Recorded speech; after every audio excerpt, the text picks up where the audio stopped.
On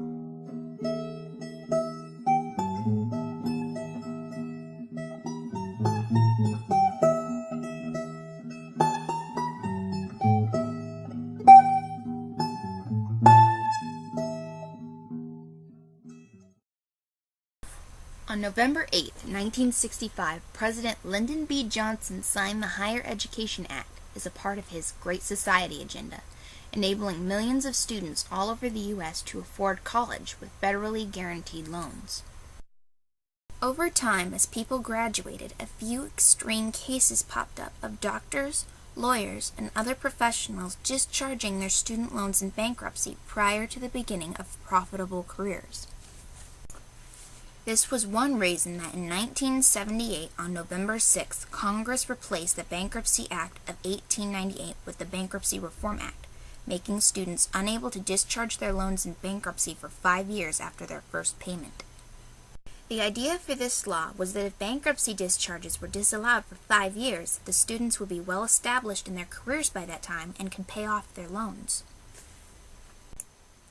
In 1990, the non-discharge period was extended to 7 years.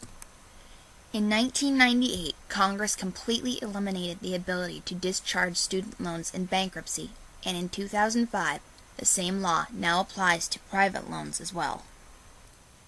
This bottled up the growing debt, a reason why the numbers are 830 billion. But that's just half the story.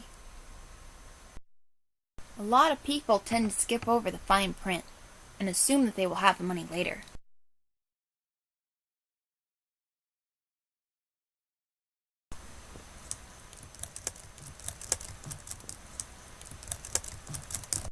Say a person wants to go to college but can't afford it.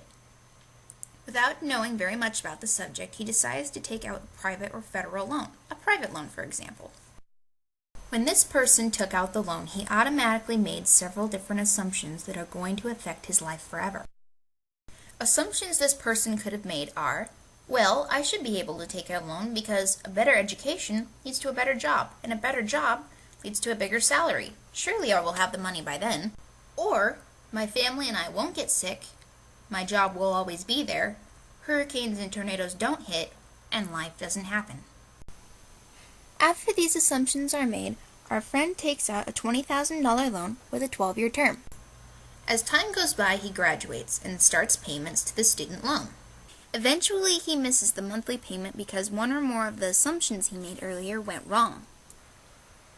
After a certain amount of time, his loan has gone into the default status. He is turned over to a collection agency. To get him to pay, the agency makes several calls a day demanding payment, sometimes payment in full, and garnishes wages, unemployment, Social Security, and disability funds. All this time, interest, commissions, and collection fees have been adding up. Our friend is trapped.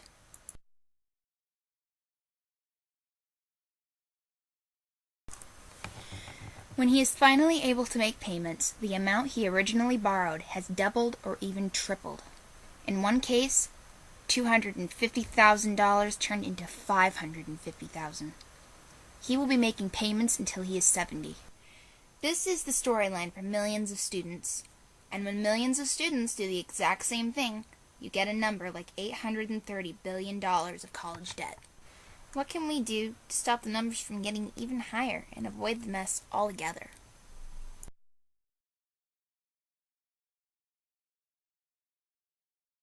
There are many other paths for future college students to fund their education in a debt-free way. Number 1. Saving. Make saving a priority before college while in school. Talk to your parents about setting up an account for college funds. Number 2. Aid. Get good grades in school and seek merit-based financial aid and scholarships. Scholarships can be earned in a number of ways, through high grades, sports, artistic abilities, and more. You'd be surprised at how many scholarships there are. You've just got to know where to look. Scholarships can also be earned when you are planning a career in a certain field, such as education or nursing. Number 3.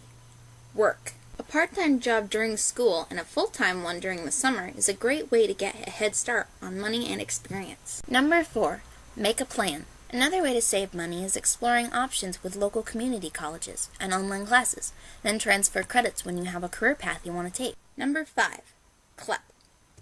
CLEP, or College Level Examination Program, is a group of standardized tests that assess college-level knowledge in several subjects. Many colleges grant credits to students who get their minimum qualifying score. These tests are quite beneficial to students who have gained knowledge outside the classroom through independent studies, job experience, or cultural interaction.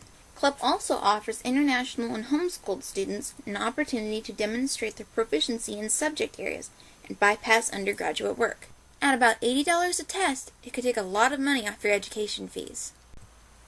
With this and other combinations, you can get through college in a debt and stress-free way.